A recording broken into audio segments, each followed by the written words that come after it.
old twins. One day, the owner brought some people to see the railway. He showed them everything. They travelled in the trains and looked at stations and bridges and coaches.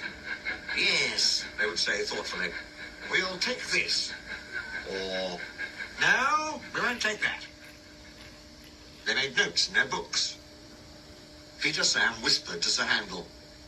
Men came and did that on our old line.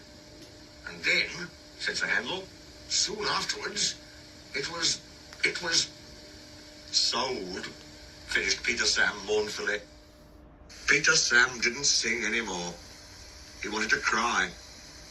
The other engines were sad too. What's the matter with you all? His driver asked him one day. You look like dying ducks. We don't want to be sold, said Peter Sam miserably. Sold? The driver was surprised. Who to? To those people who came and talked about taking things. You silly little engine, laughed his driver. They're not going to buy us. They're going to take our pictures on television. And he tried to explain what that meant. Not going to be sold, not going to be sold, sang Peter Sam. He could hardly wait to tell the others. He told them about the television as well, and they were pleased and excited too. All except Sir Handel. I don't hold with it, he grumbled. Vulgar, I call it. Fancy tricksing about making an exhibition of yourselves. I won't do it, I tell you. Telly something indeed. Just let the thin controller come here. I'll tell him something. Skarloey said nothing. He just winked at Peter Sam. But next day, when the thin controller did come to explain about the television, Sir Handel kept strangely quiet. Now, said the thin controller at last, I want every engine to take part. I don't feel well, quavered Sir Handel. You poor engine, said the thin controller gravely. You can stay in the shed. Sir Handel smiled broadly. And your driver and fireman shall take you to pieces. That will make a very interesting picture. Just what we need. Sir Handel's feelings were beyond words. That's that, said the thin controller. Now, Skarloey, will you take Agnes, Ruth, Lucy, Jemima and Beatrice? Yes, please, sir. I was hoping you would let me have them. Duncan shall have a goods train, while Rusty, with Mr. Hugh and the men, can show how we mend the line. Please, sir. What about me, sir? Asked Peter Sam anxiously. The thin controller smiled. You, Peter Sam, shall pull the special television train. Oh, sir, bubbled Peter Sam in ecstasy. The television men built towers for cameras beside the line. They put cameras on Ada, too, and filled Gertrude with wires and instruments.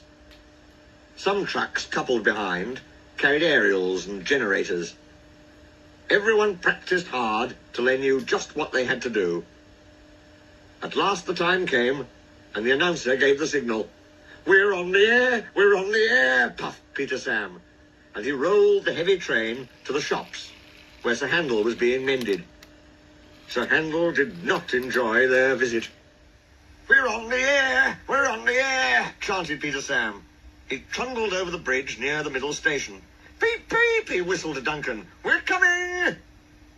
The announcer talked to Duncan, and then they puffed over the second bridge to Quarry Siding, where Rusty, Mr. Hugh and the men were waiting to explain about their work. Soon they had to go. Peter Sam whistled, Rusty tooted in reply, and they clattered through the tunnel, rumbled over the viaduct near the waterfall, and rolled at last into the top station. The owner climbed down. We arranged for television, he said, to let everyone see our little old engine. We are proud of him. 95 years old and good as new. There's nothing like him anywhere. 3 cheers for Skarloey. Beep, beep, beep, whistled Peter Sam, and everybody joined in. Skarloey smiled. I'm very glad to be home again. Thank you, sir, and all, for your nice surprise. Now I'll surprise you. Listen. When I was mended in England, I found my twin.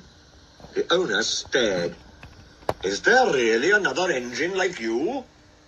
Yes, sir, chuckled Skarloey. There is. Another engine came to be mended too, called Tally Flynn. When the workmen saw us together, they laughed and called us their little old twins. Tally Flynn told me about his railway.